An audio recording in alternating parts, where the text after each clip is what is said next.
والتحية السلام. السلام عليكم ورحمة الله وبركاته. وعليكم السلام ورحمة الله. إن الحمد لله نحمده ونستعينه ونستغفره ونعوذ بالله من شرور أنفسنا وسيئات أعمالنا. من يهده الله فلا مضل له ومن يضلل فلا هادي له. أشهد أن لا إله إلا الله وحده لا شريك له وأشهد أن محمدا عبده ورسوله. اللهم افتح لنا قلوبنا وألهمنا رشدنا واهدنا إلى صراطك المستقيم. وقال تعالى: أعوذ بالله السميع العليم من الشيطان الرجيم. يا أيها الذين آمنوا اتقوا الله حق تقاته ولا تموتن إلا وأنتم مسلمون. يا أيها الناس اتقوا ربكم الذي خلقكم من نفس واحدة وخلق منها زوجها وبث منهما رجالا كثيرا ونساء واتقوا الله الذي تساءلون به والأرحام إن الله كان عليكم رقيبا. يا أيها الذين آمنوا اتقوا الله وقولوا قولا سديدا يصلح لكم أعمالكم ويغفر لكم ذنوبكم ومن يطع الله ورسوله فقد فاز فوزا عظيما. أما بعد. Terima kasih kesempatan yang diberikan Bapak-bapak dan saudara-saudara jamaah duhur Masjid Ibnu Sudirman, jamaah yang saya cintai, yang disayangi Allah Subhanahu wa taala. Bersyukur kita kepada Allah di siang yang barokah ini, hari ke-11 di bulan atau hari ke-10 di bulan Rabiul Awal 1437 Hijriah. Itu berarti sudah 2 bulan 10 hari kita memasuki tahun baru, tahun 1435. Dan itu berarti Ramadan tinggal 6 bulan. Alhamdulillah, di tengah aktivitas kita bekerja, mencari maisha, mencari nafkah, yang juga adalah ibadah. Manakala kita niatkan melaksanakan perintah Allah mencari rezeki yang halal, sekaligus menafkahi keluarga, juga agar kita bermanfaat bagi orang lain. Di tengah bekerja yang ibadah itu, alhamdulillah, kita sempatkan waktu untuk hadir memenuhi panggilan Allah Subhanahu wa taala, melaksanakan duhur berjamaah, dan insyaallah kita lanjutkan dengan duduk sejenak dalam program ngaji kita. Dan kajian kita siang ini adalah kajian tafsir. Sejatinya hari Kamis besok, tetapi kita majukan 2 hari karena Kamis sudah ini. Dan kajian kita masih surah Al-Baqarah, ya, kemarin ayat 275, 276. Sekarang tentu saja 277, 278, 279 sampai 281, karena masih satu tema pembahasan, masih tentang sesuatu yang harus dijauhi, yaitu riba. A'udzu billahi as-sami'il 'alim minasy syaithanir rajim. Alladzina ya'kuluna riba la yaqumuna illa kama yaqumu alladzi yatakhabbathu asy-syaitanu minal mas. Dzalika bi annahum qalu innamal bay'u mithlur riba wa ahallallahu al-bay'a wa harrama ar-riba. Faman ja'ahu maw'izatun min rabbih fantaha falahu ma salaf wa amruhu ila Allah wa man 'ada fa ulaika ashabun nar hum fiha khalidun.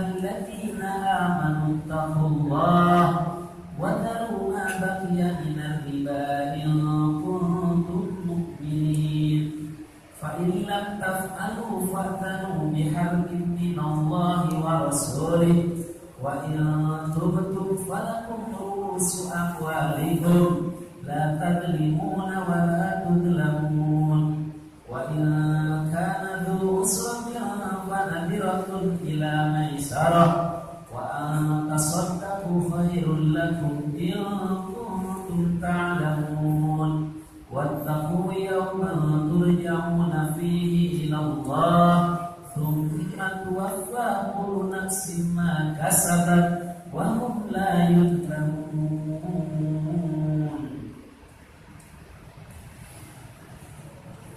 Jamaah rahimakumullah, ada hal yang menarik di sini, yaitu ketika Allah Subhanahu wa taala berbicara tentang riba di ayat 275 dan 276, 278, 279, 280 itu juga bicara tentang riba. Tapi entah kenapa Allah menyelipkan satu ayat di 277-nya tentang amanu wa amilus shalihat.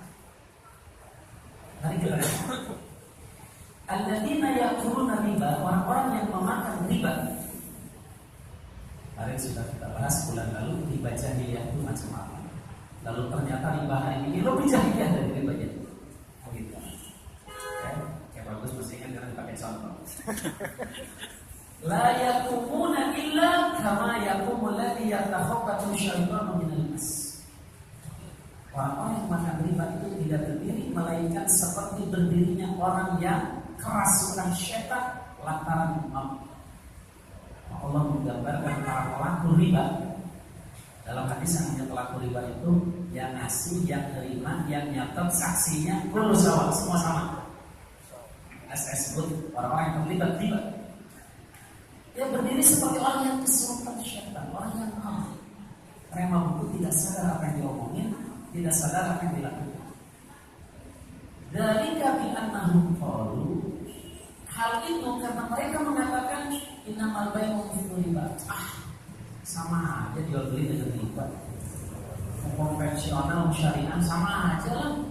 Cuma beda nama doang, mudah sampai bagi hasil. Nah, kan gitu. Sama aja.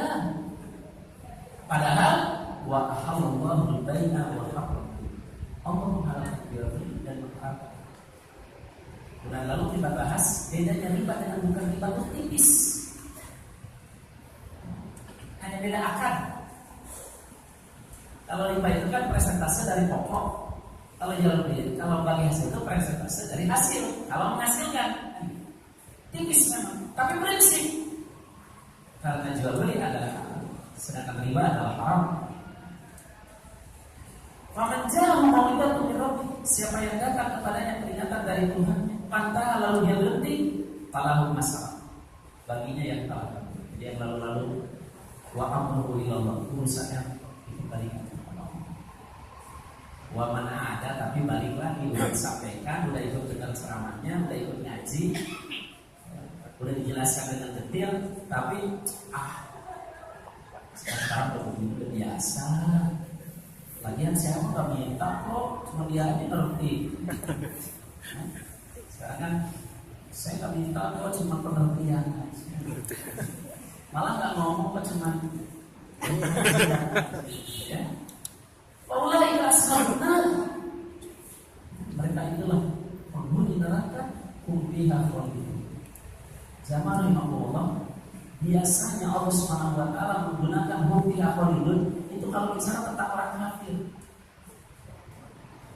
Tapi ternyata fiha khalidun di neraka, kekal di neraka, itu bukan hanya hak prerogatifnya orang kafir, bukan hanya milik hak vetonya orang kafir. Orang beriman yang beriman dengan riba pun fiha khalidun. Yang hakul riba wa yurbis shadaqah. Allah Subhanahu wa taala mematikan riba dan menumbuh kembangkan sedekah. Jadi yang mendatangkan hasil yang barokah, yang bertumbuh kembang itu sedekah, bukan riba. Walaupun dari sisi kasat mata, kalau riba kan jelas persentasenya 2% dari pokok. Kalau bagi hasil kan 40% dari hasil. Kalau hasil, kalau ada kan nggak ada. Itu kasat mata. Padahal yang fakullahu riba wa yurbis shadaqah. dan menuntut kepada sholat. Wallahu la yuhibbu kulla kafarin asim. Dan Allah tidak mencintai setiap perbuatan kekufuran, berbau kufur dan berbau dosa. Jangankan jelas-jelas kufur dan dosa, bau-bau kafir dan bau dosa Allah tidak suka. Ya. Nah, yang unik setelah itu Allah menjelaskan ayat ini para jemaah. Innal ladzina amanu wa 'amilus sholihat wa qamus salata wa atuz zakata lahum ajruhum 'inda rabbihim wa la khaufun 'alaihim wa la hum yahzanun. Ya ayyuhalladzina amanu taqullaha wa dharu ma baqiya minal riba in kuntum mu'minin. Kenapa Allah Subhanahu wa taala ketika bicara tentang riba tiba-tiba menyelipkan ayat innal ladzina amanu wa 'amilus sholihat. Sesungguhnya orang-orang beriman dan orang-orang yang beramal saleh. Kenapa ketika Allah bicara tentang riba menyebutkan ayat tentang ini? Sebenarnya ini dalam kajian tafsir disebut sebagai ta'awudiyah, satu pertentangan yang adil. Maksudnya apa? Kalau orang yang beriman dan beramal saleh, artinya orang yang beriman dan beramal saleh itu tidak akan pernah terlibat riba sedikit, tidak akan ikut-ikutan yang namanya riba. Apa dengan kata lain, meninggalkan riba adalah bentuk amilus sholih. Amilus sholihat, beramal soleh adalah konsekuensi lanjutan dari keimanan. Dengan kata lain, kalau kita ini mengaku sebagai orang beriman yang sesungguhnya, maka keimanan itu harus diwujudkan dalam bentuk amilus sholihat. Dan amilus sholihat dalam konteks muamalah adalah menjauhi yang namanya riba. Tidak ada urusan lagi dengan yang namanya riba. Itu maksudnya. Ya, jadi ketika Allah bicara tentang riba dengan segala resikonya, dahsyat di neraka, kekal di neraka itu, Allah kemudian mengatakan kalau orang beriman dan beramal soleh, artinya dia tidak ikut terlibat dalam riba. Dan zaman Allah di dalam Islam mencari nafkah, mencari maisha itu adalah termasuk amal soleh. Bahkan kita bekerja mencari nafkah itu paling tidak ada 4 pahala yang kita amal soleh yang tidak. Yang pertama, niatkan kita bekerja ini, mencari rezeki ini dalam rangka melaksanakan perintah Allah mencari rezeki yang halal.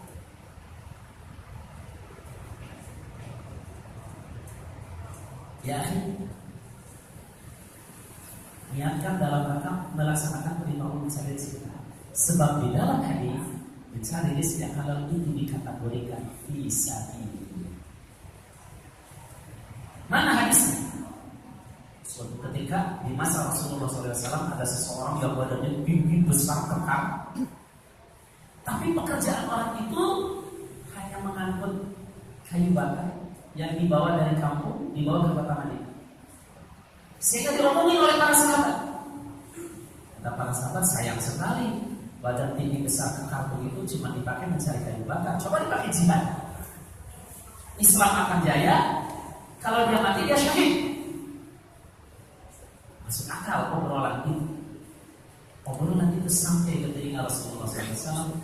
Beliau lalu mengatakan, jika dia melakukan itu, mencari kayu bakar dari kampung dibawa ke kota dalam rangka melaksanakan perintah Allah mencari rezeki yang halal, fahuwa fi sabilillah. Itu juga fi sabilillah.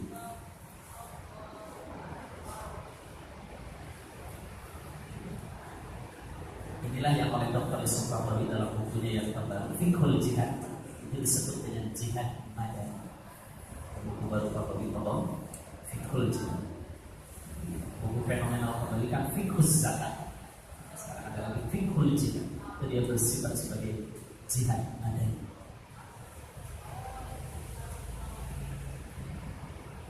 Ya akhi, saya sering mengatakan kepada kita, Kalau di dalam Islam yang namanya ibadah itu cuma sholat, siapa di antara kita yang masuk sholat? Sholat kita cuma berapa menit? Sholat yang paling hebat itu hanya 4 menit. Paling khusyuk, paling hebat itu 4 menit. Kalau kali 5, ya 20 menit. 20 menit dari 24 jam yang Allah punya. Padahal yang paling menyita umur kita itu kan kerja. Antum yang rumahnya di BSD Bekasi Songon dikit. Siapa Bekasi Songon dikit? Bekasi Songon dikit, Bogor Songon dikit, Banten Songon dikit, atau BSD benar? Itu perjalanan berapa jam? 3 jam. Pulang pergi berarti 6 jam. 6 jam itu kalau dari 24 jam berarti kan seperempatnya. Ya kan? 6 jam itu kalau dari 24 jam berarti seperempatnya. Jadi kalau umur antum 60 tahun, itu 10 tahun di jalan. Kerja 8 jam, 8 itu sepertiganya. Dari 24, 8 itu sepertiga. Jadi kalau umur antum 60 tahun, 20 tahun kerja, 10 tahun di jalan. Tidur 8 jam, 20 tahun tidur. Sisanya yang 10 tahun itu nonton MU, acara keluarga, ngerumpi, segala macam.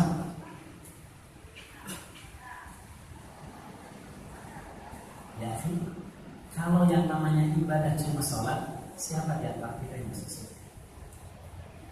Tapi Allah Subhanahu wa taala dengan rahman rahimnya, antum yang 30 tahun di jalan, yang 30 tahun di jalan dengan kerja, 10 tahun di jalan, 20 tahun kerja, itu bisa berdiri ibadah menjadi amal soleh. Syaratnya itu niatkan melaksanakan perintah Allah mencari rezeki. Maka sejak antum berangkat dari BSD Bekasi Songon dikit sampai ke Sudirman, sampai balik lagi, itu dicatat berdiri ibadah. Itu yang dimaksud diniatkan melaksanakan perintah Allah mencari rezeki. Yang kedua, niatkan kita bekerja ini dalam rangka melaksanakan perintah Allah menafkahi keluarga. Karena menafkahi keluarga adalah bagian dari kewajiban kita sebagai seorang muslim. Rasulullah SAW bersabda, "Inna 'alaika li zawjika haqqan, wa inna 'alaika li badanika haqqan, wa inna 'alaika li rabbika haqqan, fa'ati kulli dhi haqqin haqqan." Rasulullah SAW. Ada kewajibanmu kepada Tuhan, ada kewajibanmu terhadap diri, dan ada kewajibanmu terhadap anak istri. Tunaikan kewajiban itu secara.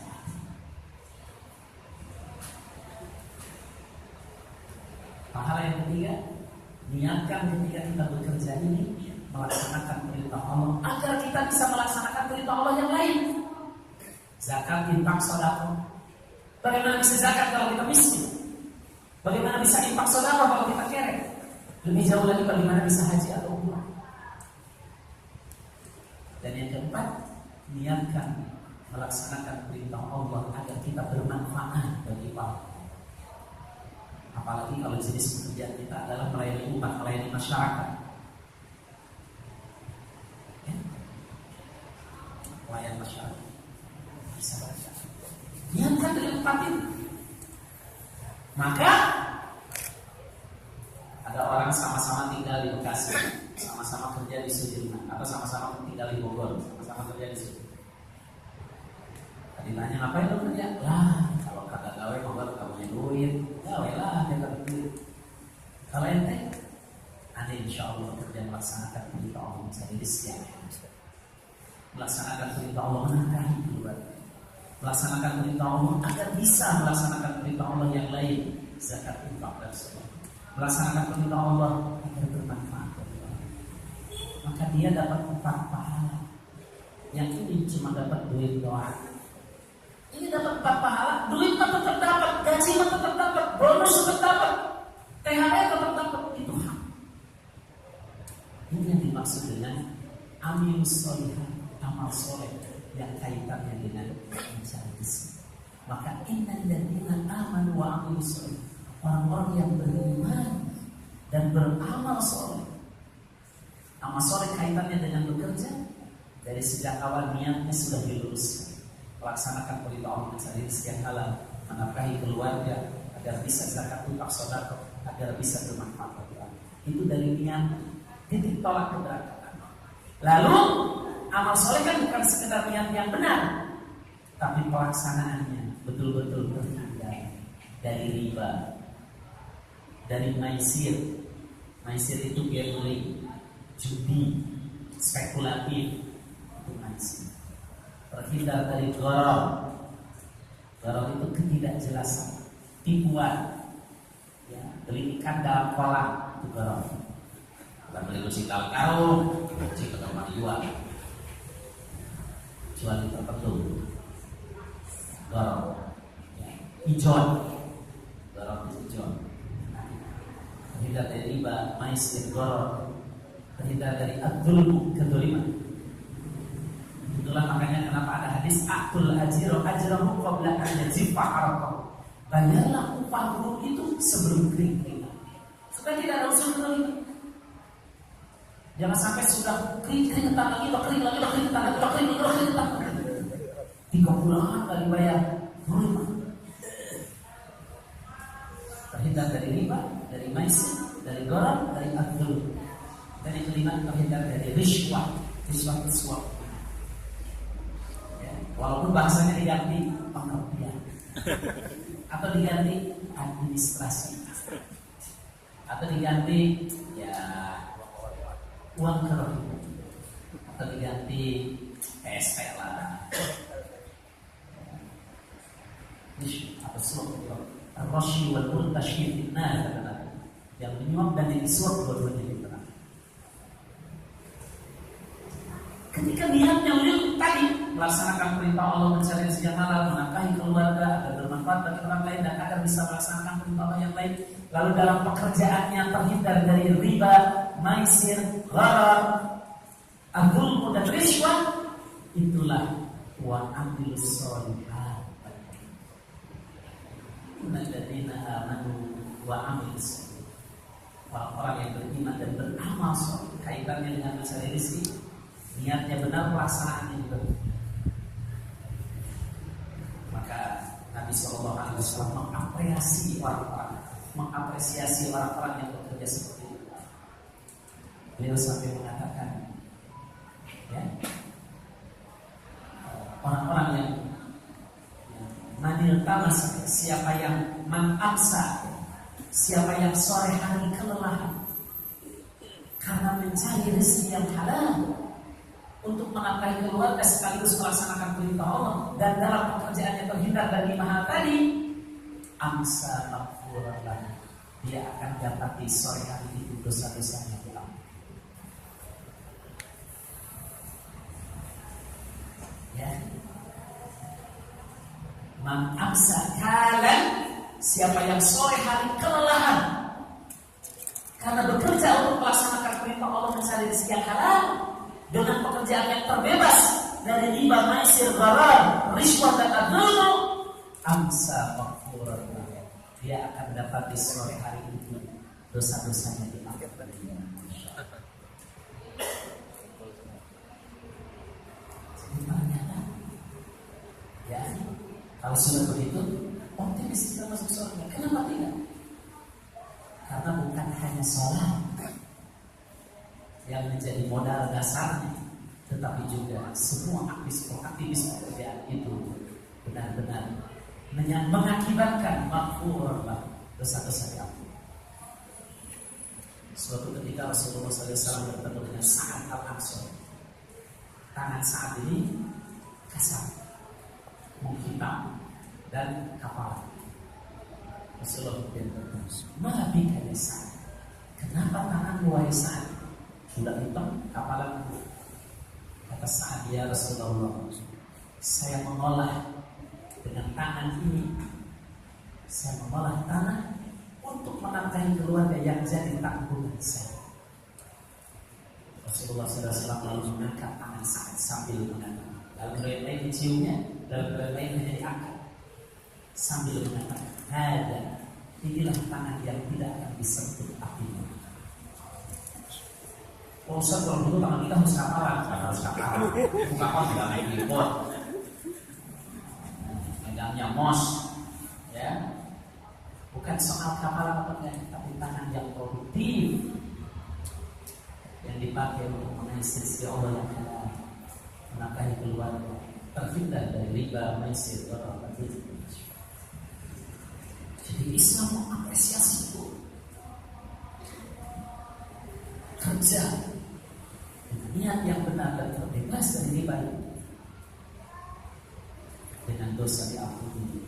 Kemudian tadi mengakibatkan tidak disentuh apa.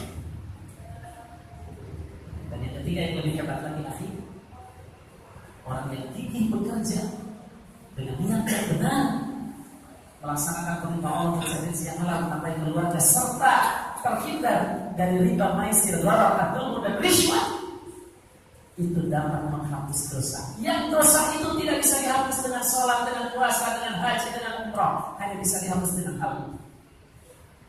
Rasulullah SAW bersabda, Inna minad dunub la dunuban la tukaffiru sholat wala haji wala siyam wala umrah. Di antara dosa itu ada dosa yang tidak bisa dihapus dengan sholat, dengan puasa, dengan haji, dengan umrah. Para sahabat kaget. Loh, kok ada? Bukankah sholat menghapus dosa? Dari sholat ke sholat menghapus dosa. Bahkan dari Jumat ke Jumat ditambah 3 hari. Puasa menghapus dosa. Man shoma Ramadhana imanan wa ihtisaban ghufira lahu ma taqaddama min dhanbi. Siapa yang sahur Ramadan landasannya iman dan ihtisab, diampuni dosa-dosa yang telah lalu. Umrah menghapus dosa. Al-umrah ila umrah kafaratun lima bainakum. Dari umrah ke umrah menghapus kifarat dosa-dosa yang telah lalu. Apalagi haji.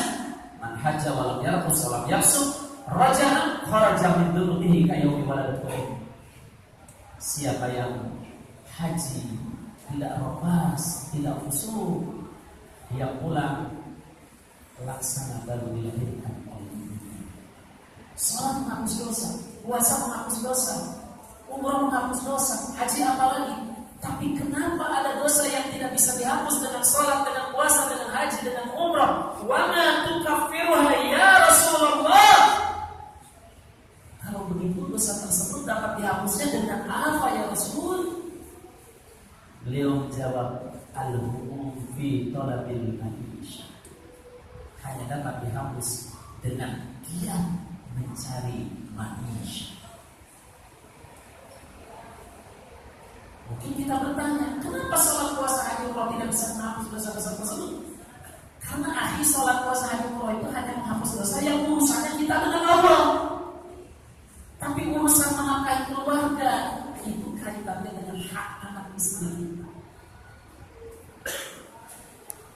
Sehingga mencari rezeki yang halal untuk menafkahi keluarga, dia dapat menghapus dosa-dosa. Yang dosa itu bahkan tidak bisa dihapus dengan sholat puasa haji. Jadi keliru kalau ada orang bilang, oh dia mah enak, nah ini kerja dia di rumah aja mainin burung. Enak apanya? Enak apanya yang enak setiap hari dia menumpuk dosa yang tidak bisa dihapus dengan puasa, sholat, haji dan umrah. Ini Islam apresiasi yang bekerja. Sehingga Allah menyebut innal ladzina amanu wa amilus sesungguhnya orang-orang yang beriman lalu dia beramal saleh, bekerja mencari nafkah dengan kriteria tadi, tapi juga wa aqamus shalah, dan dia juga mendirikan sholat. Jelas walaupun kerjanya udah benar niatnya melaksanakan perintah Allah secara halal, menafkahi keluarga, dalam bekerja juga dia jujur, terhindar dari riba, maisir, gharar, riswah, tapi soalnya kagak ya, ada. Itu namanya membangun tanpa fondasi, tanpa tiang. Coba Anda bayangkan bangunan tanpa tiang. Kalau sholat adalah tiangnya, akidah adalah fondasinya, keimanan adalah fondasinya, sholat adalah tiang. Maka Allah SWT menyebut wa aqamus shalah. Dia juga berdirikan sholat.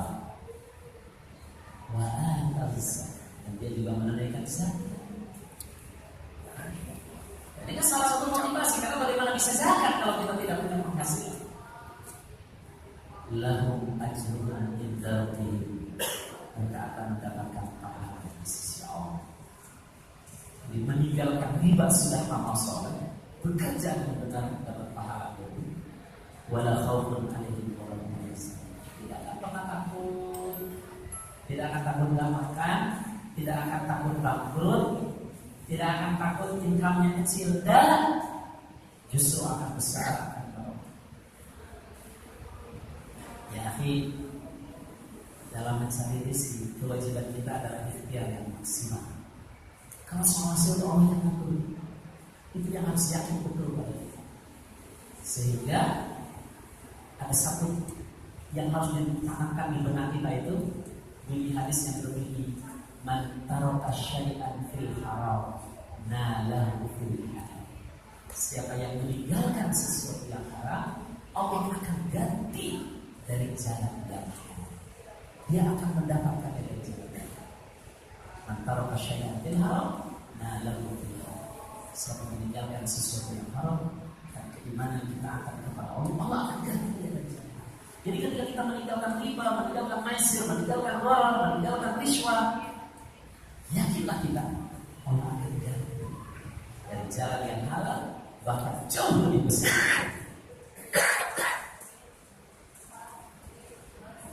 La khaufun alaihim wa lahum yahzanun. La khaufun alaihim di dunia wa lahum yahzanun di akhirat.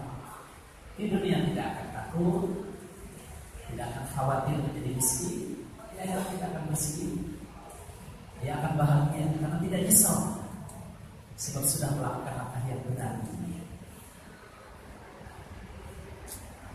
Baru Allah tambahkan lagi setelah itu, ya ayyuhalladzina amanu taqullaha wa dharu ma baqiya min riba. Hai orang-orang beriman, orang-orang yang imannya betul-betul tertanam dengan baik, ittaqullah, tingkatkan dengan takwa. Wa dharu ma baqiya min riba. Salah satu bentuk ketakwaan itu adalah meninggalkan sisa-sisa riba. Jangankan ribanya, sisa-sisa yang masih ada tinggalkan. Saat Anis alhamdulillah dari overall perninya dari konvensional ke syariah, tapi ternyata gede juga saja. Sayang juga kalau dibuang. Itu sisa-sisa riba. Modal rumah bagian dan tinggalkan. Itu ini. Kita perhatikan ayat. Tinggalkan sisa-sisa riba jika kamu orang berhukum. Maksudnya kalau tidak meninggalkan berarti belum bisa dibuat.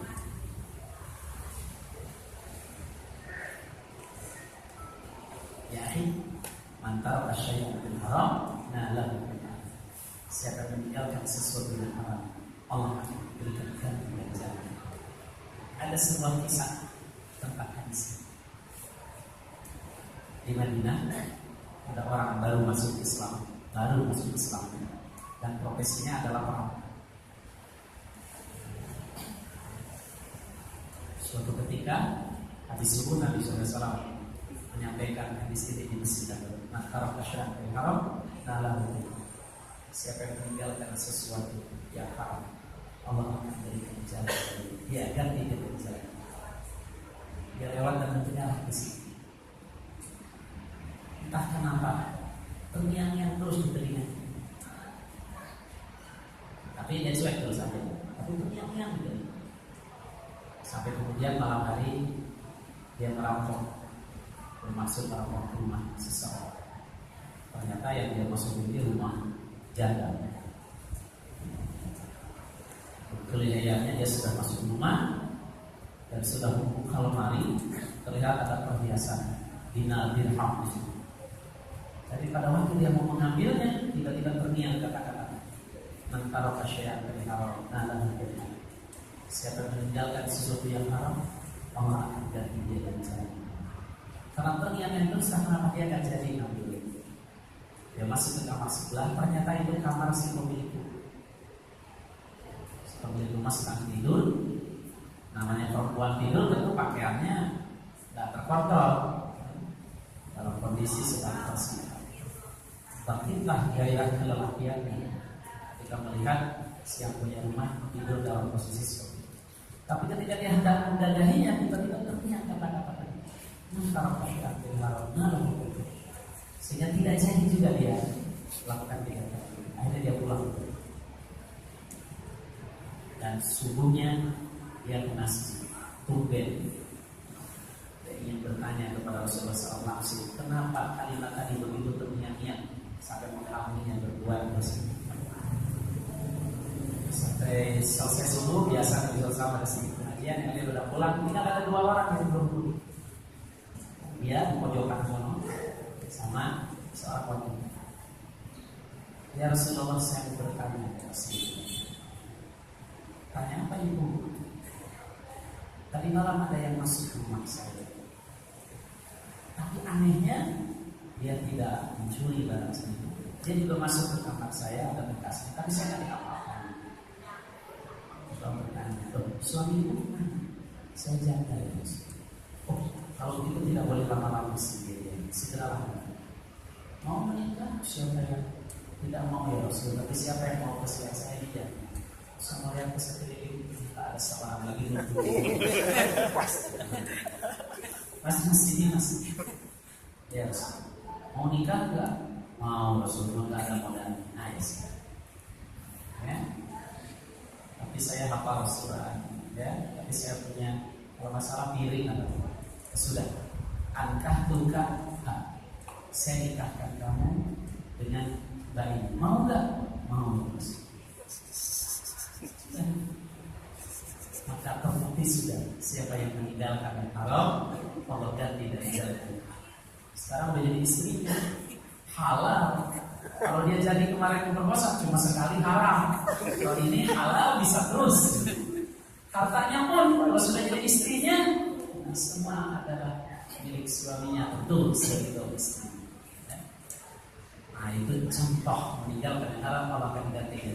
Maka di sini ketika kita meninggalkan riba karena ketaatan kepada Allah, takut dengan berbagai ancaman yang dahsyat dari riba itu, maka insya Allah akan gantikan ancaman.